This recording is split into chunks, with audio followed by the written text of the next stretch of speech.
I just want to touch base. Everybody take a look at the safety moment briefing board in case of a fire or emergency. Lance. Welcome. Do we have any volunteers in case of a medical emergency? Call 911. I'll take care of that. Okay. AEDs out here on the wall. Both men's, women's restroom right in here. Got a break room with water in there. But obviously it's getting close to summertime. You know, discussing the importance of staying hydrated with the group. You know, we're getting out there, getting acclimated. You know, starting off early in the day. I've been buying a lot of liquid IVs, which you mix with water bottles to get the electrolyte solutions in everybody. It's saved my life many a time. So just, you know, offering those drinks to your groups, make sure everybody's staying hydrated, taking the quick breaks they need.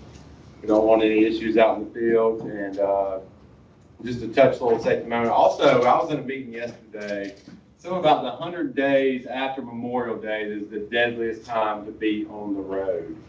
So just be aware of your surroundings, watch out for the people, all the distractions we have nowadays in the vehicle, just pay attention to where you're going, look out for everyone else and make a plan, make a route, and keep your head on the swivel and keep a space cushion between you and others. But I think it'd be a good thing for us to go around the room and introduce ourselves for the ones we aren't familiar with and what company you're in, who you're representing.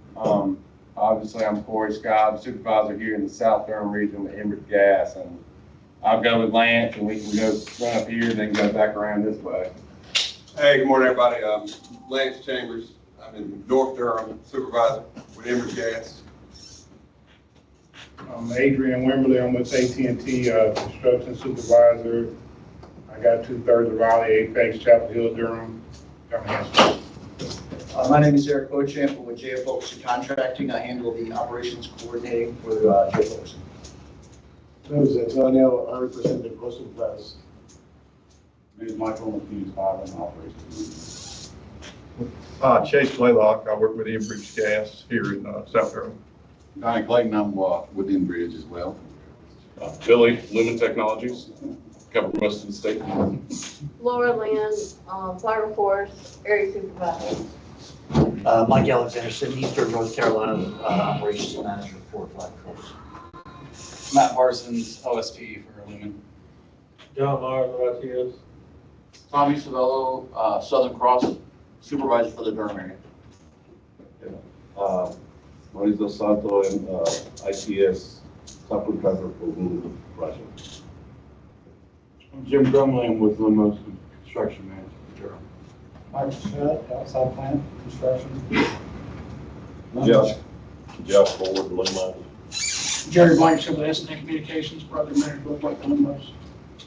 Rob Holford, project manager for Utility Network Solutions. Daryl Moses, Spectrum, covered North Carolina, Virginia. Ethan Holford, director of operations for RHR. Greg Ellington, area manager, USIC. Kevin Christian, project supervisor, Raleigh District, USIC. Jorge Tapia, subcontractor for ITS ESCO Communications.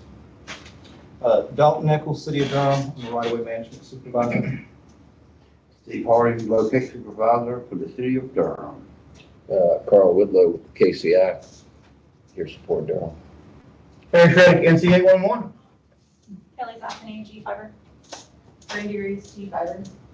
Dale Copeland, G-Fiber. Roland Deep, Jessica Stammer, G-Fiber. Will White, ITS. James Shaw, ITS. Yeah, well, You got some more chairs if you open up that door right there. You can grab one. There's 2 more down here too. Well, welcome everyone. I'll stand up. Pleasure seeing y'all. We haven't met before. Thank y'all for coming out. And Harris, I'm turning it over to you. You want to get the ones online? Yeah, Corey. Yep. Everybody online, would you mind introducing yourself and who you're with? If you have communications, if you don't, then I know Trevor. Let's go ahead and start with Trevor. Did he drop? Oh, you got it. He's there. Hello, this is Trevor Green with Enbridge Gas. I'm in the damage prevention department. Ashton, do you have communication or no? Can you hear me? Yes, we got you, buddy. Okay, this is Ashton Myers, and I'm with Cassie Myers, also Southeastern Cable. We do Spectrum for North Carolina. I'll go next. Mike Nebinger and Alex Kubitas on here also. We're both OSPs with Lumen Technologies. Terry Sanford, the city of Durham.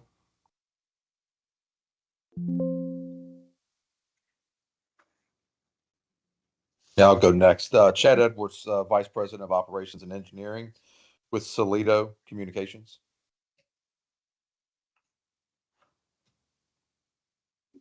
Alexis Craker here, Hyper Networks.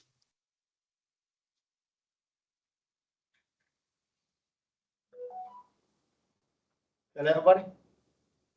Sorry, I was trying to get the volume up, pump up the volume.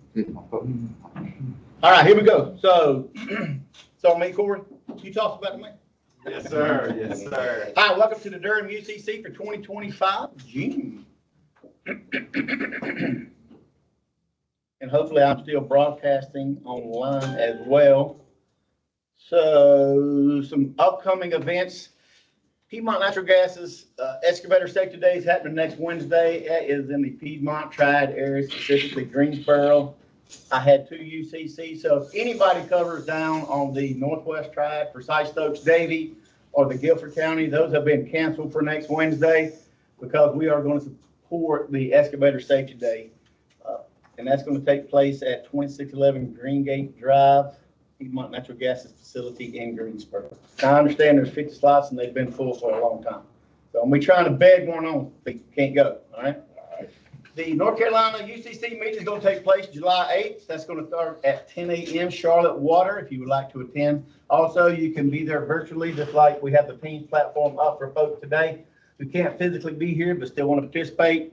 You can always go out and look there. The NCA1 board meeting July 18th, and that's going to be in Asheville, Crown Plaza Resort. So I apologize for this volume on this thing, but I'm getting ready to turn it down after I start it. But this is just, did anybody go to the joint conference here today? Okay. Did you enjoy it? It's good, yeah, real good. Yeah, I understand that it was one of the best ones they've had in a long time, but it was put on by North Carolina, not South Carolina. That was the key. Yeah. All right, so again, I apologize for this volume, but I'm going to turn it down.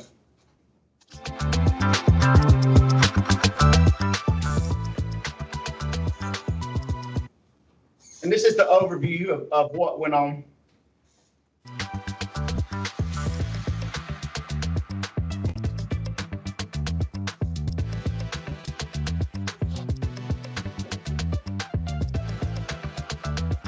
Thanks for all the vendors that went out there.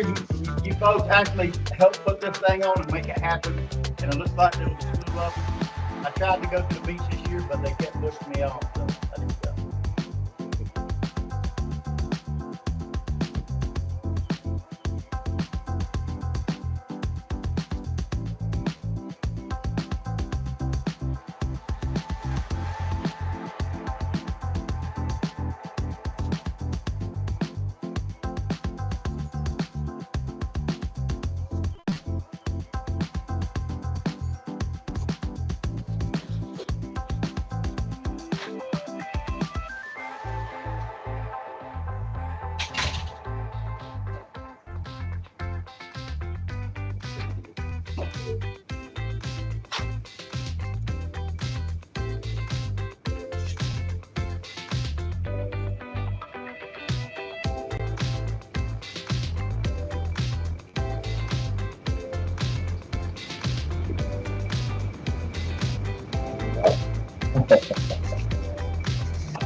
Is anybody from Duke Energy here today?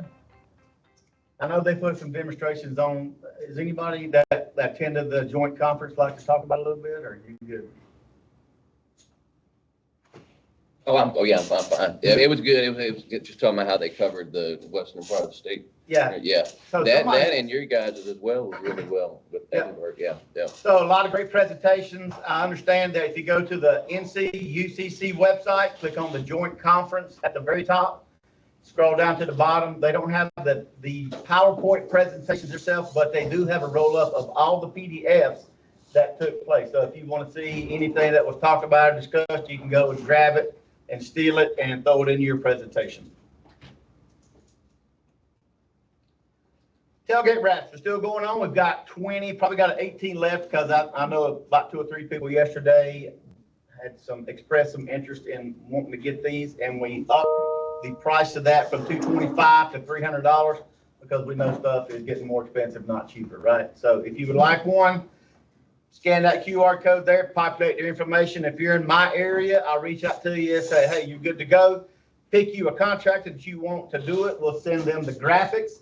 Once it's put on and you like it, have them to send me the invoice. I'll pay for it with my credit card and I'll get the invoice back and then reconcile it at the end of the month. It's really easy. We simplified everything. All right. Any questions on that? It's a great graphic. Obviously, there are some criteria. We'd like you to have this truck on the road from about 3 to 5 years. We prefer newer ones, but if it's a year or 2 old, it's still good. We want to see it on the road for 3 years. That's a rolling billboard for us and you as well. We get that, our own logo on the left corner. Is that? Yeah, so bottom left down here, your logo will be fully displayed. Yep. Rough grading terms. So we threw this slide in there just to let everybody know rough grading is still grading, excavating, disturbing the earth, which North Carolina law specifically says if you're going to disturb the earth, you're supposed to call 811 to have utilities located. So I understand there's some folks who are going through the middle of a cornfield that nothing was supposed to be there. Cut a fiber line, and the company almost went broke. The individual who was supervisor loaded them up in a truck and took them off site, right? They fired them right then. So I tell everybody it's cheap insurance. Just have that stuff located and be done with it, right? You're covering your bases. Right, looking at the numbers, this is across the state of North Carolina, and we're looking at last month versus May of 24. You can see a 6.8% increase in the ticket volume, 263,000. 1.2 million from January to the end of last month is an 8% increase over this time last year. Transmissions, 4.8% increase at 1.3 million. And then year to date, blows my mind, 6.7 million. So that's not even halfway through the year yet. We're almost at 7 million transmissions. Again, a lot of fiber overbuild going on. When somebody's throwing money at it, they'll come out of the woodwork to get that job done. Specifically in Durham, you can see the 3 hour actually decreased. Steve and I were talking about that earlier. The tickets increased 26%, 7,551 last month, and then the ticket update increased as well, just shy of 18%. Average locates per day, 563. Year to date, the 3 hour continued that decrease at 29,923 is a 3.6% increase year to date. And the ticket updates, even though it was up last month, actually went down for the year 4.5%. Average locates per day year to date 483. So if we look at the distribution out of the 12,395, you can see Durham at the top, but there was a couple of them that had triple digits as well. Rougemont, Chapel Hill, and then Bahama. That's what I said. You know I'm from the country, right? I didn't say what country. All right, top 10 callers for Durham. So thank you. I know there's a lot of fiber companies in here today that are represented on the list, so thank you for being in the room today.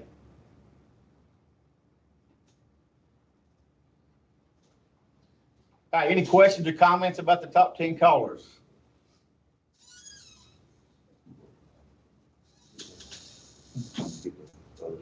You got a question, Steve? Good. Yeah, could you send that other slide, go back one slide? Go back one slide, okay, hang on. Yeah, we can get a screenshot of that. All right. Yeah, get a screenshot. You want the Bahama one? Can we get the email of the video also? Email or what video? The recording. The minute? Yes. You're gonna have to be my co-chair or my secretary one. You're putting a lot of requests on me. I feel you. I think we got that volunteer, Barry. Corey, Yeah, we got Corey that seconded volunteer it. right here.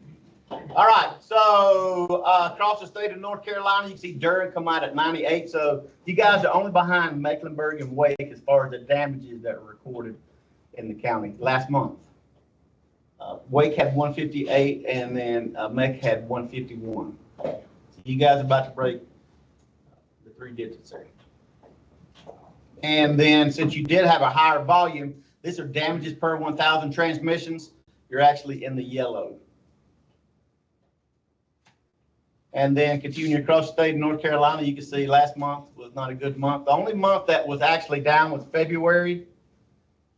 Was less than the previous year, but other than that, we had 1,209 compared to 1,155 in May of 24. All right, we had to throw a slide in there because we still got folks. So does anybody know when this law change right here took effect? Minus the money if you get it right. Let me see. 2019. Dang. Well, I didn't get my wallet out. You're right. October 2019, this law took effect. So if you have a facility that's greater than 4 inch, you're supposed to put on the ground at the beginning, the end, and every 50 foot what size facility that is. Why is that important? Well, if I'm marking a water line and it's 10 inch, that expands my tolerance zone, and this helps me, right? So take that 10, divide it in half, 5 to 24, 29 inches. Now you got to dig 29 inches hand dig, or you can use the vacuum trucks, right? Using water or air to displace it to expose that utility before you bring mechanized equipment in there. So that just helps me. If I don't put it on the ground, you have to go to the outside the marks, and there's 24. But if you got a larger facility, 20 inch, you got a 20 or 24 inch, and you don't put it on the ground, and I go by 24, I could potentially hit that thing in that tolerance zone. All right. And then your operator ID, again, it's got to be at the beginning, the end, and every 200 linear foot in between there. Why is that important? Well, if it's a power company or a gas company, it's not that big a deal. But when you've got Google, Verizon, your hometown fiber, if there's 3 or 4 fiber lines on the same side of the road and an excavator hits one, who do they call? I mean, they don't know, right? But if you put the operator ID on the ground, they'll know exactly who they tore up, call you guys to make that repair. Okay? Any questions on that? October 2019, you get an attaboy, Steve. But you're my secretary now, so it's okay. What I always wanted to do. Now you are one. All right, there's a good-looking education team led by Miss Ann Rushing right there. And then, as always, the calendar events, how you can find out what's going on within the state of North Carolina. So we're going to do an event in Shelby, North Carolina this Saturday. They call it Sweepstakes Summer. I hope there's going to be some watermelon there, which is going to be the sweet part of it. I'm probably not sure. But yeah, that QR code takes you to the NC 811 calendar or the NC UCC calendar. Again, a copy of this video with the minutes, the PDF, and then the sign-in roster, and I'll grab the ones online so we can make sure that everybody gets credit for attending this thing. Barring any questions or comments, Mr. Corey, that's all I have for you, boss. That's it? That's it for me. Back on you. Well, thank you, Paris, for that. I think now is usually a good time to go around the room and have some open discussion about any concerns anyone has, ways we can communicate better or work together safer. And I know, obviously, Durham region is a very busy place right now, and determining how we can move forward and all come together safely and manage the amount of work going on is something that needs to be discussed. The amount of locates getting called in, I know for us right now, are getting to be hard to keep up with, even with our contract locators. And a lot of that can be resolved with some simple communication, but I think a lot of people have that, and I don't know, it's getting a little carried away right now. Obviously, everyone in this group running fiber is running fiber in Durham right now, and it's tough for ourselves, the city of Durham, and some other, I'm sure USIC is having a tough time playing keep up. But I know we've been working with Dalton recently, you know, about certain things and talking about certain things. We can do this in a round, we can go around the room, and you got any hot topics you want to discuss? I think I might be a good bet, or anybody just kind of speak up, or, Yeah, I don't mind getting it. I think the amount of updates that's coming through is what's really killing us with the locates. I know a lot of whole subdivisions get caught in, certain groups will get in there and start working.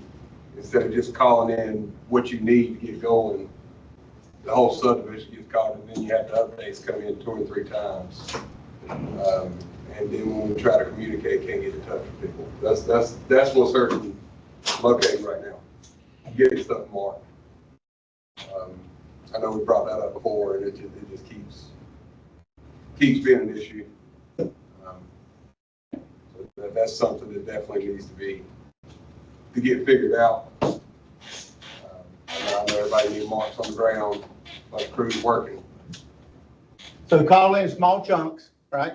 And then good contact information for the crew leader or supervisor on the ground. We can reach out and stay in touch. And then they in turn can reach out to the individual doing the locate and say, hey, we're going to be at these addresses tomorrow. Can you mark them today type thing? Yeah. Will that work?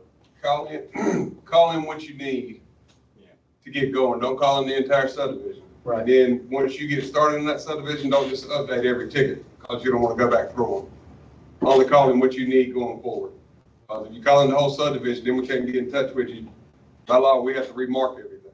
Then we're falling behind with new tickets. That's I don't know if USIC, I'm sure y'all are running into that as well. And there's a bunch of different contractors out there doing it, and it's Not scalable. it's not scalable, and it's impossible to keep up with. You can send somebody out for a week to locate stuff, and then the crew's not even there doing the work. So that's a problem we're having for the locate side. Okay, pretty much, so given what he said, which is why I call or ask the primary or quite a few property utility companies to come to this meeting, is to discuss that very thing. What he just said, is that feasible in your market? Is it achievable? Can we achieve that? And if so, how? Hey, one of the problems is like, let's just say the subdivision is only 10,000 feet, right? And we've got crews that can do 10,000 feet in a day or 2 days. You may mark it, but the other person may not mark it. So then we're stuck with, okay, we could have done it, but we're not blaming Enbridge, we're not blaming USIC. It just depends. I mean, y'all have. But the 3-hour tickets ain't coming in. Huh? The problem is it's just sitting there. And then once the ticket goes bad and it's not marked, then it's updated instead of calling it a 3-hour ticket. But we have 3 hours sometimes, but I direct them to do is only 3 hour who hasn't answered. Because that's not fair to all of y'all just to get a 3 hour. Thank you for doing that. But that's what I require is only 3 hour who's not.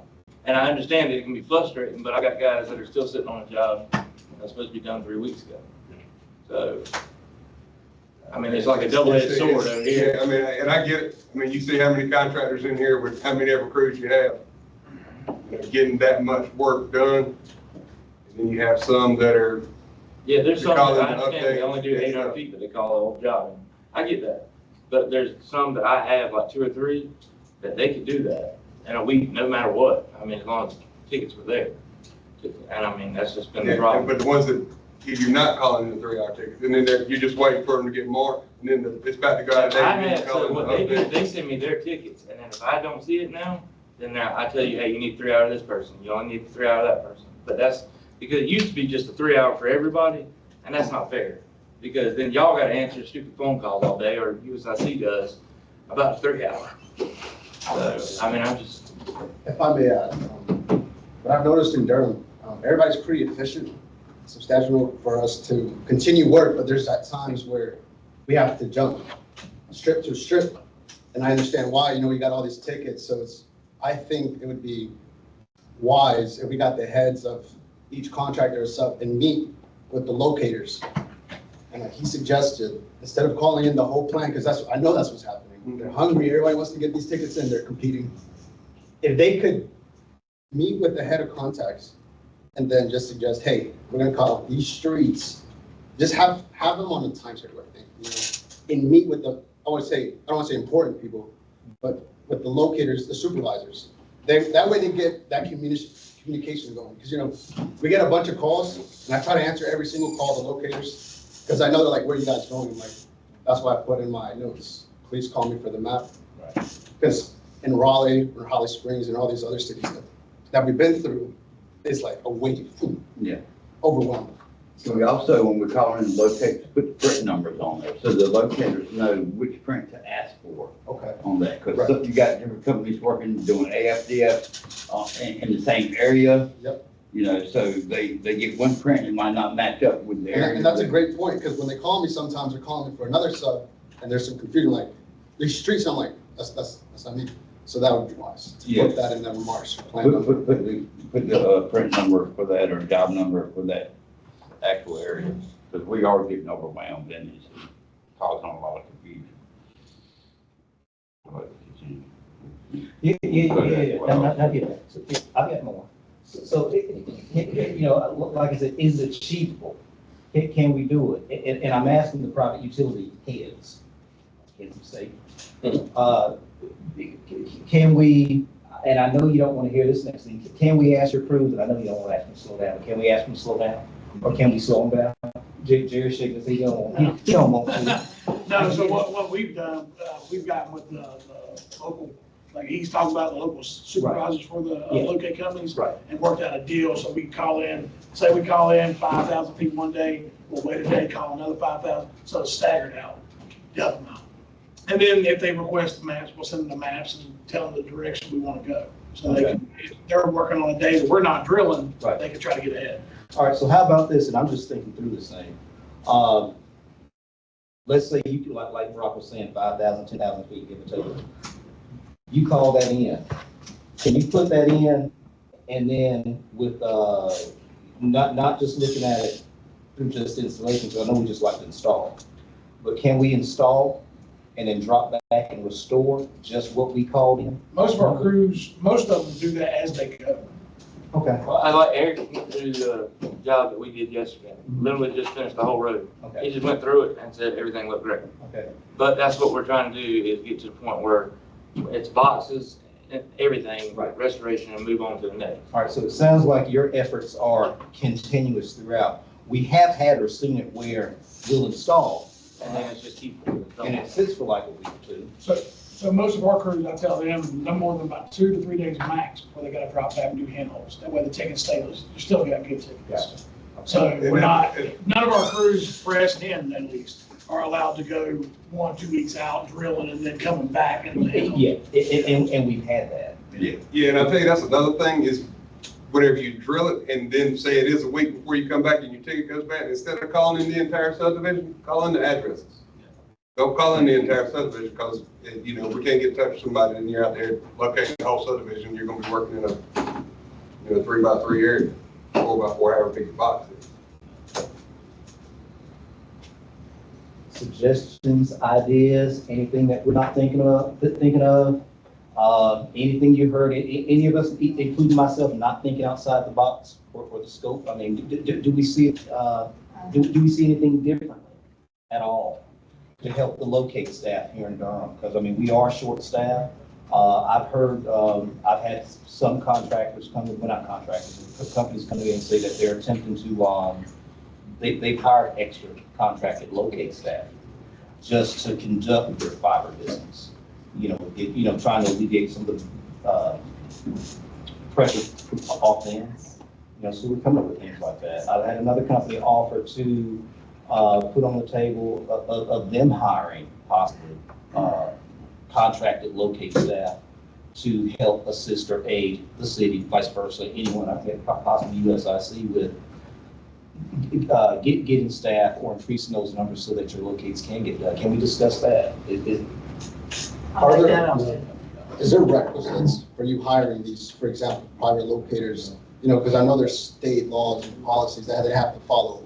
For example, if they wanted to bring in somebody, I'm assuming they would have to meet in with 811 and be like, hey, have this locator So here, there'll and be he some kind of locate. written agreement. Yeah, and there can be, I know, everybody, I get it, I understand. Can there be something done, like, hey, we find these private locators, contractors, can we pay something, when we meet up, like, hey, let's work something, I don't know. I'm Yeah, just I would thinking. have to refer to the city attorney on that. Right. For some clear language on that, to be honest with you. Yeah, 'cause what I know for a fact is this, like, when you come in, I can only see. Yeah, that's what we're getting hit extremely hard, and we can't not scale it up fast enough for everybody in this room to verify. You know, I have a staff of 6 locators and a contractor, and 3 or 4. All right, let's try to keep it to one conversation, please, because there's too much. I got ADD. So Parrish, where are we at with the law changes? Because I know the proposed law changes should help alleviate Yeah, that's a some of great this. question. It is headed to the Senate as of this morning. She just sent an email out. So it's HB 247. It's scheduled to be heard in the Senate Judiciary Committee today at 2. They don't anticipate any opposition to the bill. If the bill passed the committee, the next stop will be the Senate Rules Committee, and then the Senate floor. Once it passes the Senate, they have to go back to the House for concurrence vote, since the amendments to the bill were made in the House. And that's Director of Government Relations, John Hardister. And is everyone in here aware of the law changes that are being made? That might help out, because they're gonna extend the days to what, 30? So it's gonna be 28 calendar days, but once it gets approved and they start doing it, we're gonna start educating through the UCCs, the law changes that are taking place. Hopefully that doesn't cause everybody just to call it tickets in a month. Yeah.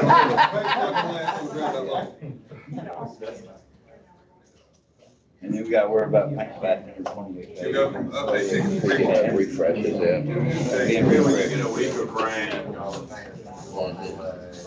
And grass getting cut and all the markings are set up. What's the chance of adopting some of South Carolina's rules? You can't do it now. They'll have to reopen the law. It's probably they do it every 5 years. I've got one thing I'm gonna add real quickly, not that I'm trying to kill the conversation or avert what we're discussing primarily. But as of this morning, we had another crew, someone, probably one of the crews, well, sitting here had a gun pulled on them this morning prior to me coming here. That's why I didn't make 10:30. I was on a phone call about a gun, about a resident pulling a gun on one of you. All right, one of your crews. So one of you may be sitting here, know exactly what I'm talking about. This is the second gun we've had brandished in six, 7 months.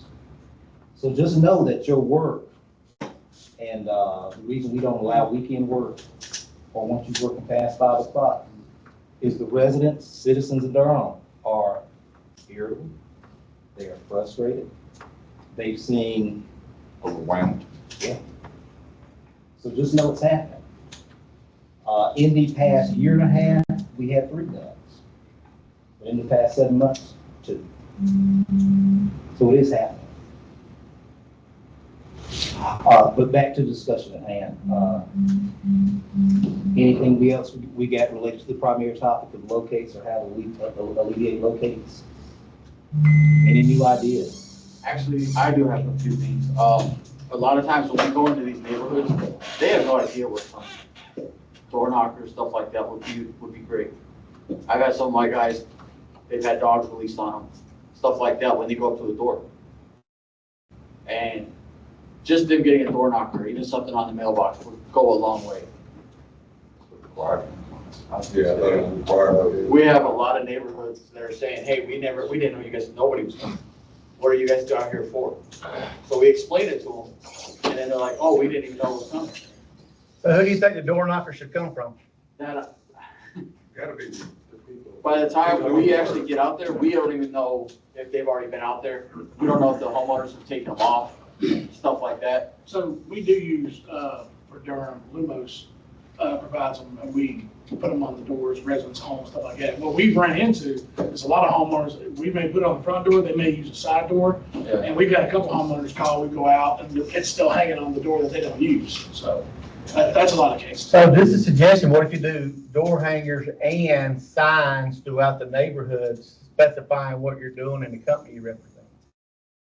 So if they go to the back door all the time and not front door, at least they're passing the sign as they come into the neighborhood. Oh, somebody's getting ready to come in here and do some work.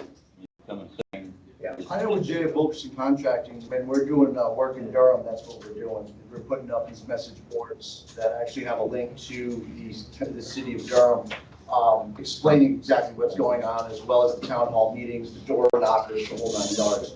So we do everything that we can to try and notify everybody that we're coming, residents. However, you know, it doesn't, you don't ever get everybody, and you get some people that's just say, well, it was on the door, not on the door now, so somebody saw it. Right. And it's not on the ground, you know, and there's some people that just, oh, I don't know. They'll take it like junk mail and throw it in the trash. I remember something was doing timestamp photos. Yeah. But, Yeah, and with Google, we have to put them in a drive, timestamp, and I can send every single one of them out. Yeah, and anytime we've ever had a question about it, I've been able to call my contractor and get those photos of the door hanger happening at the door. So I understand that people definitely are saying they don't happen, but I know that whenever I have pursued that, they are happening. And I don't know, maybe it's just the way that they're speaking to the contractors or the homeowners. As soon as I show up, they're like, oh, well, that's no problem. I understand why you guys are doing it. I just wanted to know why. So, and that's a big challenge, is communication either with the homeowners, the HOA, the neighbors. We've got people who are causing issues that don't even have any kind of facilities in there that are being located, and they're causing an issue with the locators that are going through the neighborhood. Wow. So, yeah, if you, when you encounter something like that where someone's telling you that they haven't received a door knock or a door tag, and that's for any USIC staff or anyone that's located, and you're getting that part, as part of your message back from the residents where you are in that particular community, reach out to me directly and let me know. Because we do have an avenue for requiring all private utility companies to administer door tag, door hangers, if you would, within so many days. They're also, as Brock stated, and Kelly did too, that they're required to photo document those things. And we do an audit of that, all right? Where the city finds it lacking, we are subject to fine or consequence, if you would. Most times we don't, but we do. I can tell you, every time we've gone back and have done an audit, for the most part, they've been spot on with having done what their due diligence to issue or place a door tag. A lot of times what I found is they just want to be heard. Yeah. That's it, and that's it. Yeah.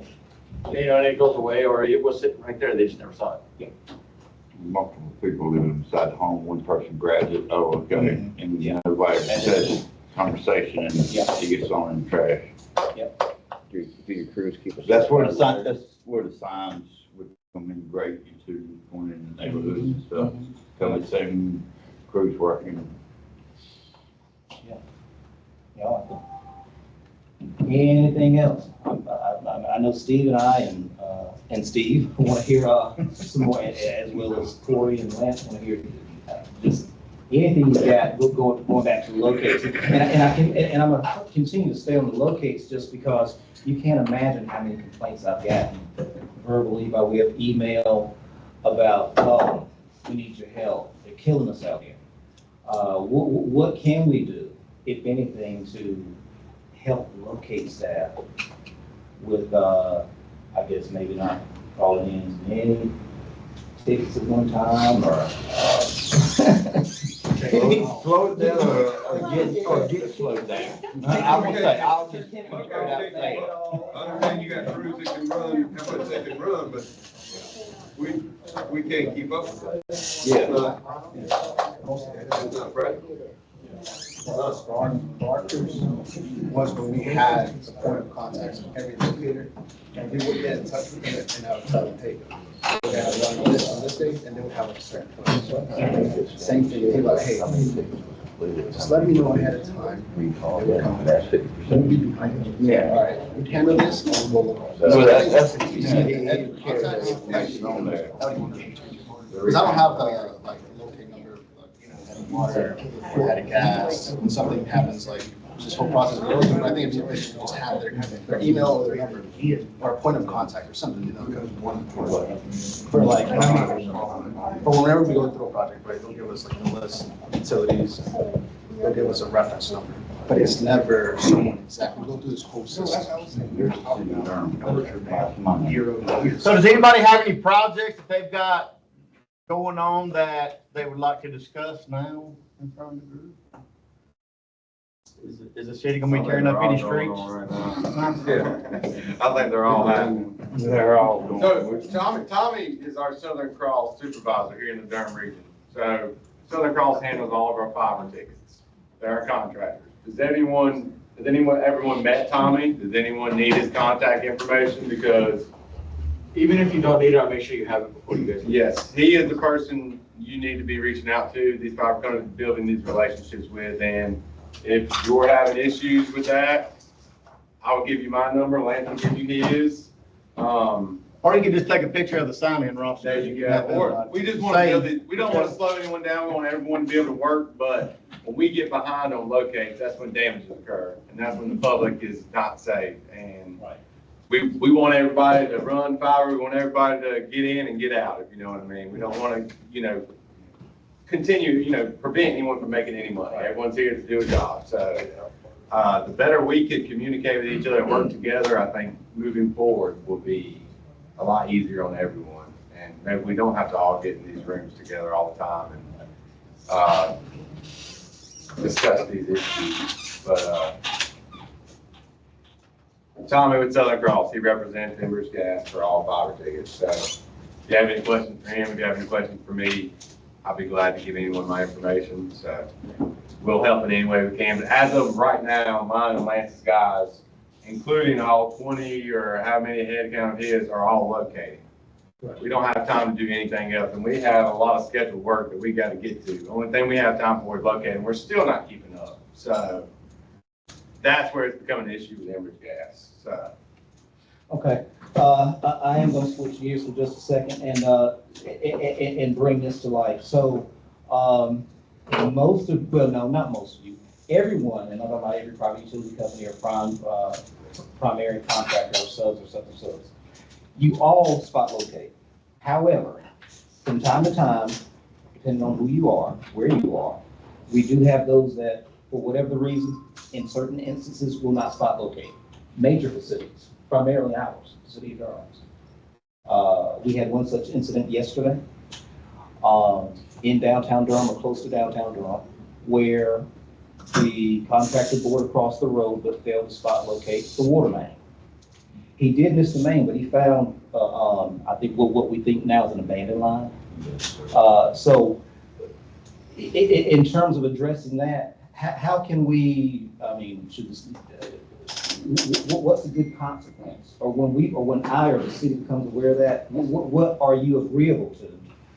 And a consequence? Was the water main marked before the damage occurred? We're still checking that one out. That's the question I would ask.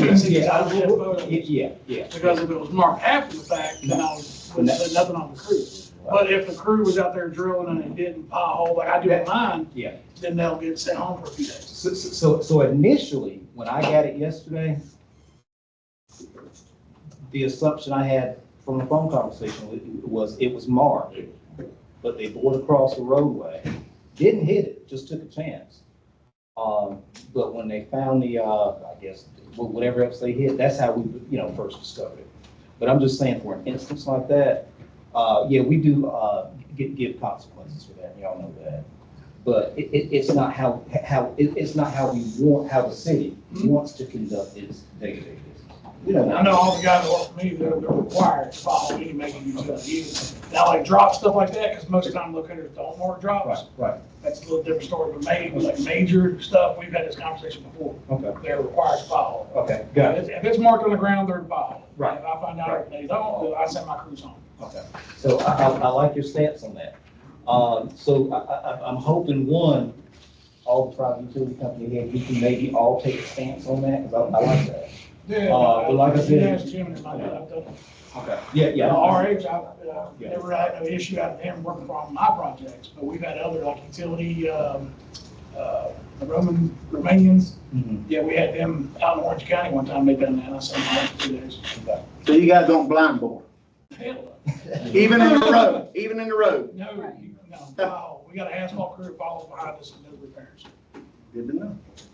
Most of y'all probably know while we're on this subject of spotting, if you see a code 50 from us, it's a big critical facility not marked, that means it's a high pressure gas line. It's either transmission or inline.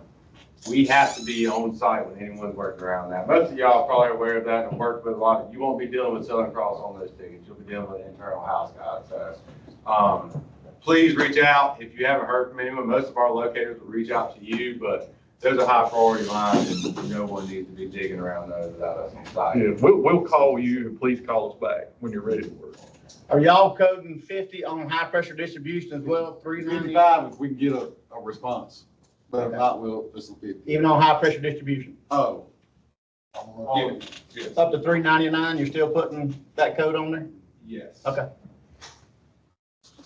I only asked because Piedmont stopped it at 399. So they're doing transmission lines only, high pressure distribution, they're letting their contractor locate. And if somebody has a question, then they'll send an optic out to verify. We hold on to anything that's going to be dealing around to it and deal with it in turn. All right. Our contractors, we won't send them tickets that are dealing with the high pressure lines, which we got M line and T line, and a lot of people like confuse everybody, but they're both high priority lines. And probably, you know, the T lines are usually on their own utility easement, and then that requires the permitting process. You have to get permission. Right away encroachment. Yep. Yeah, encroachment. So just a heads up, I'm sure everybody's aware of that, but,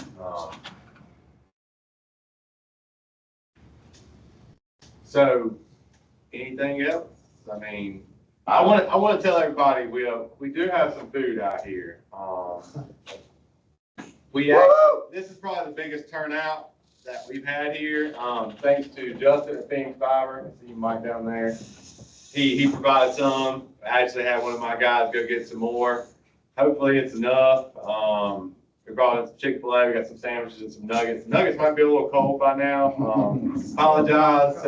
So I got Trevor Green is raised his hand. I think he had a comment or a question. Yeah, and hey, thanks, Parrish. Yes, I do. And I'm not going to keep y'all from eating. I'm going to make this really very quick.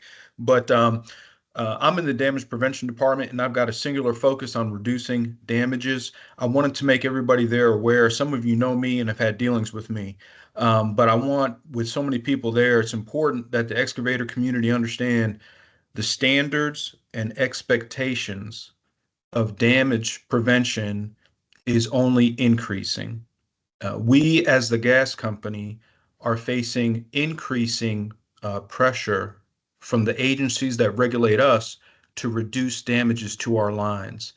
PHMSA has communicated with the Utilities Commission, setting forth, talking about a goal of reducing damages by 50% in a year. So there's a lot of pressure on us to reduce damages. And so just understand that that's the environment that the gas company is operating in. We cannot accept things, the status quo. With the damage reduction is mandatory for us. And so there is, in North Carolina, there's what's called the Damage Review Board. Most of you probably may not know what that is. But it's a state agency that considers violations of North Carolina dig laws, and they issue fines of up to $2,500 for every violation. Up to this point, I have only been submitting cases for excavators that have failed to call 811, or if there was some like really bad, egregious issue. Going forward, it's going to be a lot more cases. Okay, so it's real important. If make sure your crews understand that if they don't spot a properly marked line and it's hit, they can expect to go to the damage review board. Okay, and they can get up to $2,500 for every violation. And sometimes with a damage, there's more than one violation that's occurred. So understand the climate. Performance has to increase. We have to increase our performance with locator accuracy. And so audits on our own locators is increasing, and there are going to be penalties associated with that. So we understand that for everybody, the excavator community, as well as us as the gas company, standards are only increasing. And so please continue to communicate with us. Thank you for showing up at this meeting. I'm available always. We're just going to keep working together, and hopefully we'll find ourselves in a much better position a year from today. So if you need me, call Trevor, right, Trevor? I will do my best. I'll do what I can. I want to work with everyone. Thank you, Trevor, for that. And if you're having issues with getting gas lines marked from us, obviously we're behind, please reach out. We have circumstances where we have difficulty locating these lines. Please bear with us, because usually we'll send out a crew if we have them to come out there and spot it or help you guys spot it.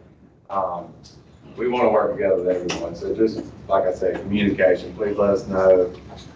Get my number, whoever. And we'll work with you best we can. So this UCC meets every other month. The next time they get together is going to be August. It's going to be the 13th. Looks like it's going to be in person because I have another engagement. So I won't be here, but I will either send the presentation to you guys or reach out and see if you want to cancel it. It's up to you guys. Well, so the law changes are getting ready to come out August. August is going to be an opportune time to go over them because they're scheduled to take effect October 1st. Don't know if that's going to happen, but Be glad to host it with us. that's what I'm talking about right there. We hope to continue to have this turnout. I know everyone's busy right now. This is not a more of a tax session. This is not an opportunity for everyone. This is an opportunity to grow together and to safely operate and do what we do. So please don't look at it as we're trying to come across as preventing anyone from working. We're just trying to build better relationships. And if it takes this every other month or even more, I'm here. I'm sure other people are here to work together. So. And if you haven't signed in, please sign in. If you want to get a photo of the sign-in roster, you can come on over and take that as well. All right? How are we going to address the amount of tickets? I think is the main thing. Getting stuff located. I mean, I understand y'all have crews that can put in, I don't know how much, 10,000 per day. You have, how many fiber crews do we have working in Durham? 25. Expecting to be able to keep up with that, just not feasible. Yeah, we have quite a few.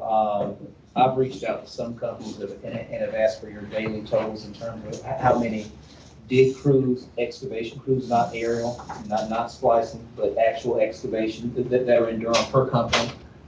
Some of that I've gotten, some of that I haven't. It's high. If we throw in services and drops, we're well over 100. And no locating company can keep up. So, and waiting for the ticket to go bad and just calling in updates on top of it instead of doing nothing but hurting us even more. Greg, how are y'all doing USIC? Well, I mean, y'all are usually the hot topic, I know. It's, I mean, you said it best when you opened up this meeting, that communication is what fixes this stuff with us. We have I got my project supervisor here with me. It's opening up that line of communication, telling us when you're gonna start, where you're gonna start, what part of the subdivision, front or back. Can't tell you how many times we started locating in the back, got that 2-3 days, and then the contract won't start in the front. So we wasted 3 days locating this. Right at the gate, I'm a big believer in pre-con. Yeah, pre-con is what works. No matter what you're doing, if you install fiber, whatever you're doing. But for a USIC point, we hire every month and train. We work 7 days a week. We're on 60 to 70 hours per week per technician. Okay, so we're out there with these guys trying to keep up. where we differ, them, they locate, Enbridge locates one utility, sometimes we locate 5. So 10,000 feet a week, a day, 2 days is sometimes 50,000 feet located to us, if not more. So to the Enbridge guys, well, we do run into troubleshooting some lines. We have to get the utility owners involved, come out there to assist us, to help spot it. But so far, I mean, working with who we have in this room, I know we got some good relationships, that everybody understands each other. It's all about communication. That's the only way we can keep up.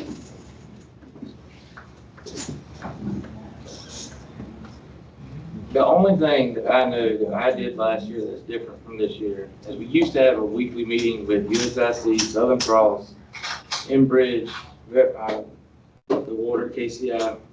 I mean, they used to come and we would meet in a parking lot. I'd have every job I had for that week and what I planned on to be at, and that's what they would locate and they'd get it done. But then it went away. It went to the point where nobody showed up. Oh, so Quanta, right? Yep. I used to do it at Quanta every week and I never had a problem.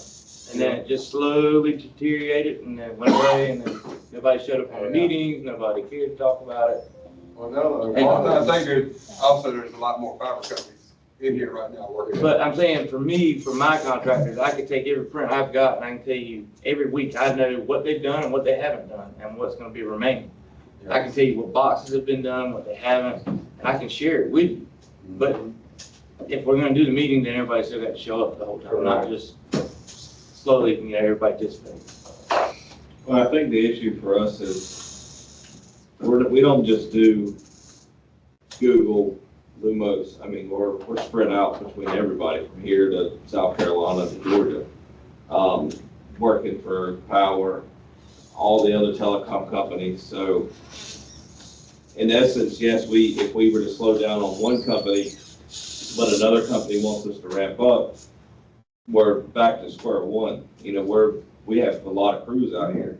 So there's only so much that we can do because we work for everybody. You know, we're working for Lumos, we're working for Google Fiber, we're working for Duke in the same areas as Durham. You know what I mean? It's the exact same areas as Google's going through, we're going through with Duke.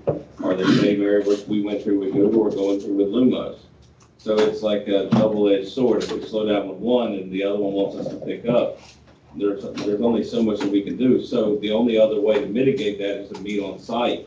We can meet, you know, everybody on site once a week, hand out the jobs, show them what we're going to do at least a week or two in advance. So it'll mitigate, in essence, us calling in a crap ton of tickets at one time, and you are at least have enough time ahead of time to understand what we're doing. Can I say something from the city of Durham? That being a local government, we can only scale up so fast. You know, in 45 days, our tickets jumped from 8,000 to 12,000.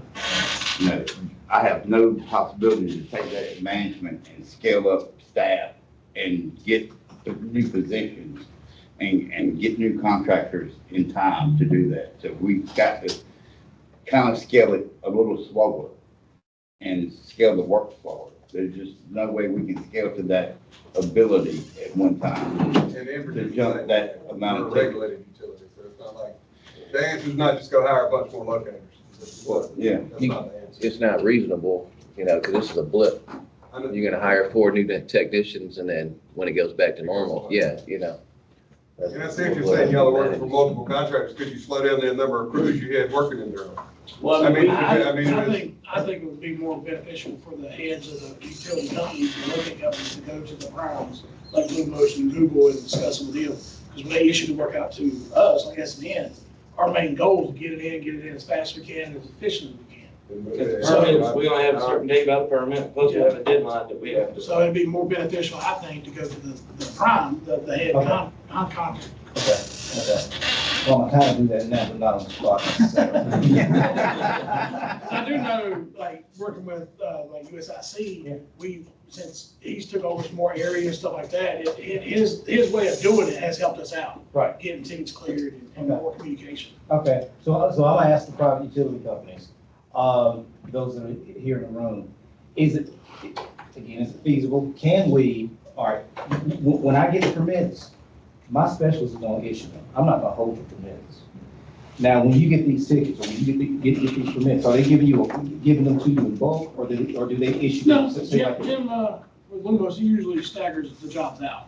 But Okay. the problem is So they it don't, ain't just so you our don't get, company you don't working. get all of them. Yeah, no, it ain't just our company Okay. working. We got other like Google and you got Yeah. Lumen's and whoever else is expanding. Correct. Yes, So they may stifle our work, but the other company may see they need to pick up. So it's a matter of all the companies getting the heads to be. Okay, because here's what I want to ask, and I'm asking the prop utility companies, the managers. Can we, and this is an idea, can we issue those permits, give you enough, if I'm a private utility company, I give you enough, I think you can, or what I think you can do, all right? Until that's done, and until you come back to me with a complete permit or signed off from one of my inspectors that you've completed that job, then to issue more work? Or do we just continue to issue? How much lifetime are you talking? Given that we're talking about it, it's open to discussion, it's whatever you would think. Because every job varies. Yeah, we get ready to wrap up. Basically, Bubba's working on monthly projects in certain areas. And that's all on budgeted footage. And that's to do with dollars, that's to do with homes passed, like everybody else, homes passed. So that's how that is metered, that's how that flow is controlled. Now, thing is you want to limit the permits, that's fine, we'll do that area, but when we get ready to wrap that up, is it a couple days that the next set of permits would go out? Or typically what you do now, you would. So no, when you issue a permit here, if you give me 100 permits today, I'm gonna issue. Yeah. Within 15, you get those permits. But I'm just saying, I need you or the private utility company heads to take control of that. Given that, once we give them back to you, Yeah. they're under your control. Let's just say I got Steve, I'm gonna use Steve here. All right. I got 100 permits that I got from Dawson. Yeah. I'm no longer me. I'm gonna give him 5, I'm gonna give him 5. But I got another 90 in the house, right? Okay? Me personally, and I don't understand the business quite like this, and I'm certain you understand a lot better than I do.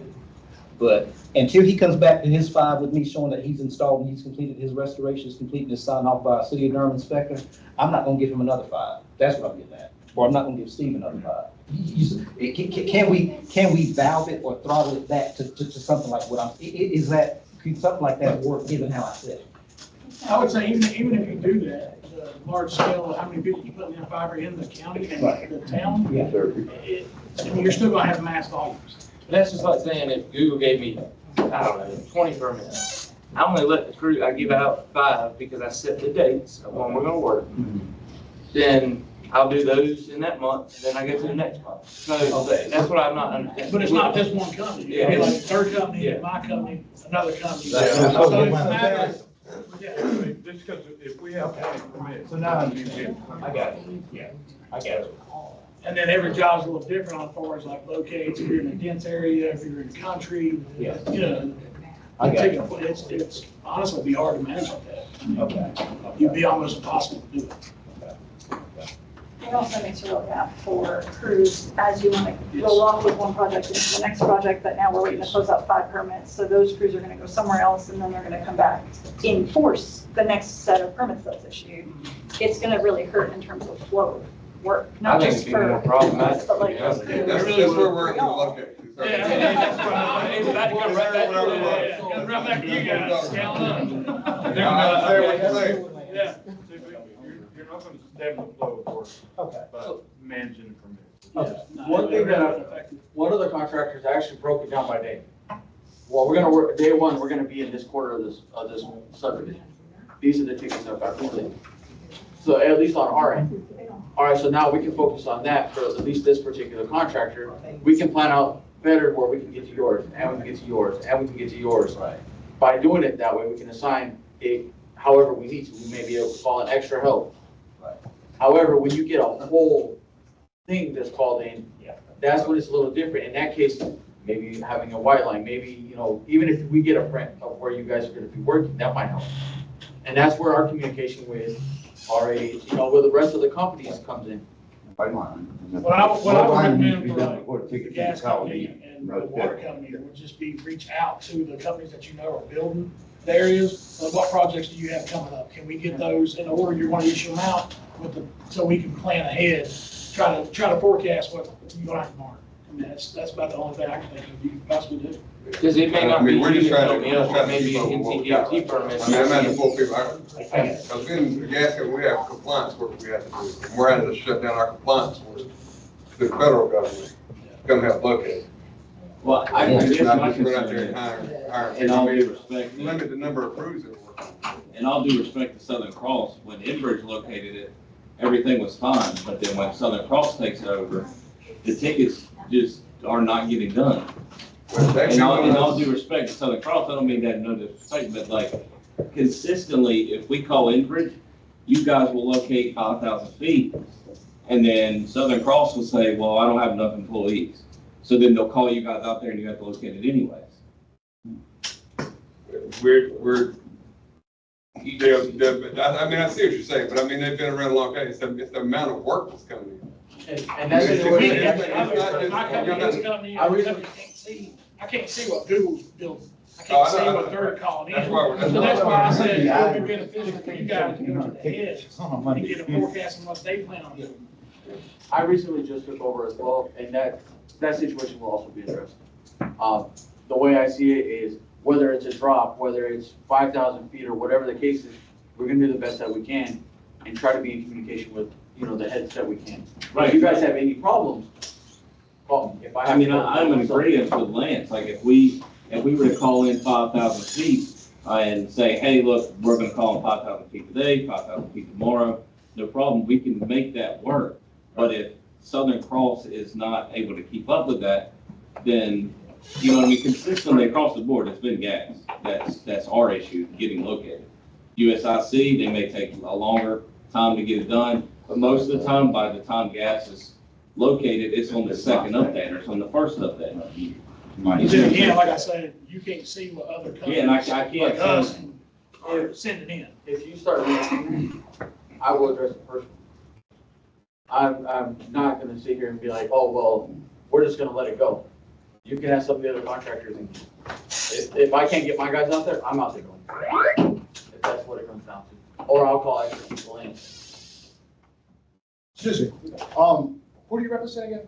I'm with Enbridge. Okay, I think this comes down to numbers. What is the strength for each locator? The waters, how many guys do they have? Gas companies, how many guys do they have? USIC, how many guys do they have? Everybody wants to eat. You guys can say, oh, we got these crews. We can say we have these crews. Everybody's gonna say the same thing. It doesn't matter. What matters is what do you guys have? And then we have to adjust to that. I mean, that's what it comes down to until we get the right help. That's the only way it's gonna happen. Because these guys want 5 crews. These guys, we have 6 crews ready. I mean, it's not about how many they can put.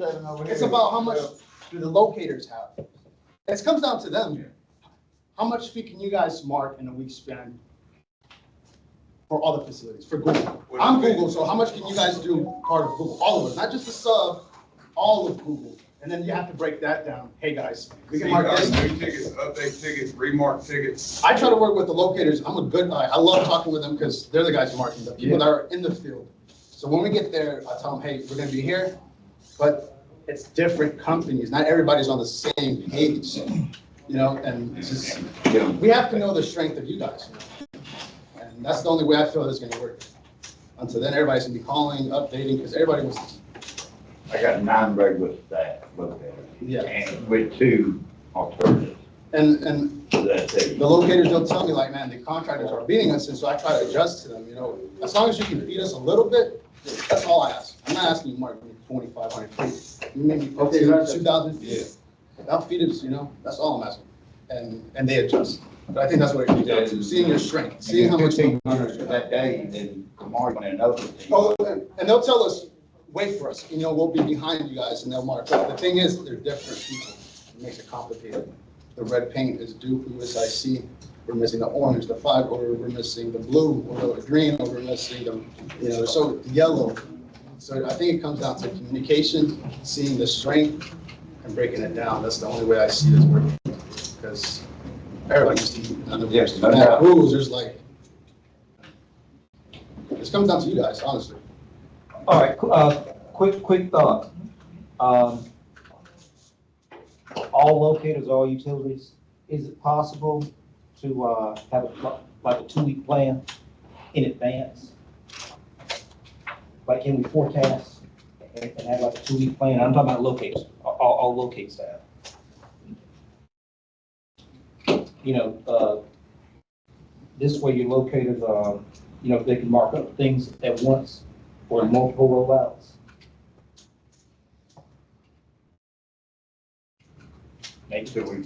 I mean, but they're gonna ask us, what do we plan on working on? So it's gonna come back to me, or Lumos, or Hotwire, whoever it is.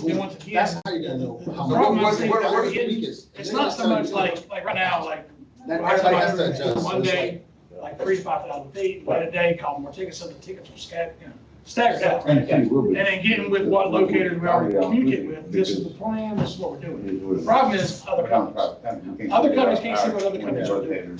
We don't know their scale, their volume, what they want to do. So no matter how many times we push the horse, I mean, So as a private utility, what can we do to help? Like the locators, USIC, Enbridge, what do you Exactly, that's ask what I from us? Like, I can give you a plan of what our BAU work that we have planned, but you know, we have dates set by our customers where they expect us to have service to them by a certain date. So, I mean, the work can't slow down. I can try to give you guys forewarning, but do you want a three weeks, a month warning of like, hey, this is what we're gonna do? But you have so much going on right now, is it just gonna put more stuff on your plate? Plans change You know, up. I have an overpull coming through Durham that's gonna be here in like a month. You know, if we set up pre-con meetings, I mean, what would help you guys? Yeah, I mean, for USIC, I mean, we got some customers that told us stuff is coming months in advance, 6 months in advance, that helps. Then we can get staffed. It's the stuff that, okay, we're dropping 100,000 feet next week on you. We're not prepared for that.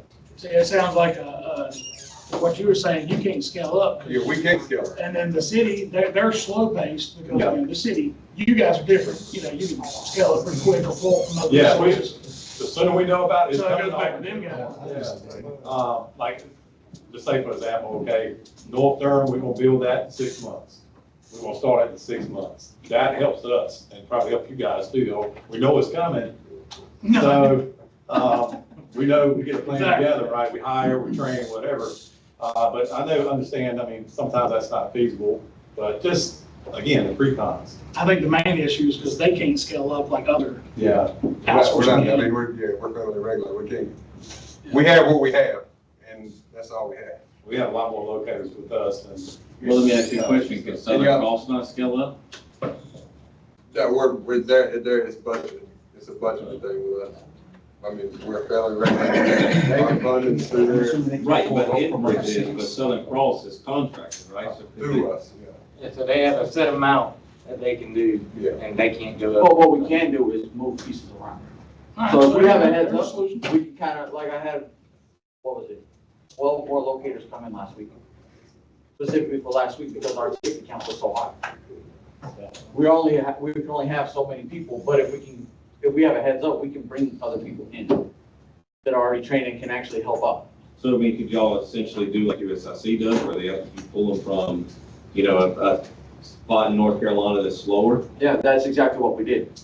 But if we don't know what's coming, all of a sudden we get, you know, let's say 1,500 tickets dropped on us. And I've got 6 locators that are out here. Now I'm reaching out to Enbridge to try and get them to help as well. And And that's, if everyone- that's where it hurts, because then we had to pull people from. So if we did, if Lumen, Lumos, Google Fiber, anybody, they give you, you know, a heads up, essentially it would be the same thing the USIC is gonna do. Exactly. The only difference is you couldn't staff up, you can just move pieces. Right. So I just want to make sure I'm not missing something. I'm sorry if I am, but like when we went through this presentation that you went through, Parrish, I feel like when you did the month last year to the month this year and the year like The increases? there were increases, Yep. but those increases were like 5-7%. Like they were not like a wild swing. 6%, but 8% of 250,000 is a lot. I understand that, but it's still a percentage basis, right? Like USIC has a lot of locators, so percent change for them might be 50 guys, so that may be 5%, but it's still a percentage game, right? Yeah, it So is. when, like, we know that we're coming into the very busiest part of the year for all of us. Like this is the season, right? And we go through third quarter this way and then we dip, like the entire industry does this, right? From a fiber standpoint. So is there not a way to kind of foresee that this is coming every year this time of year? We are in the heaviest part of the build season. No matter what information we give, this is true every year. And it isn't, like, it goes up every single year, but it goes up at a kind of predictable amount, you know, as all these companies, including us, are coming in.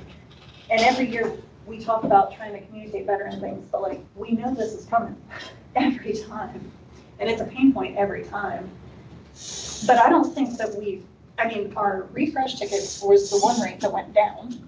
Yeah, so the something 3 hour is went happening. down, they're able, Right, but your 3 new hours went tickets, down. your new tickets increased 26%. Refreshes went down. Yep, so the Right, 3 hour went 3 hours down. went So as a general rule, you only get 1 3 hour. So Right. if I call ABC called me because they didn't locate that 1 3 hour, if I check again, they still hadn't located and I call back, that's not a 3 hours, that goes to a retransmit then. So you only get 1 3 hour. After that, I can do it 15 times and it's a retransmit, Right. which your retransmits went down as well last month. So Right. folks are being able So to. something is positive happening Yeah, here. they're getting it, but the tickets increased 26% Okay.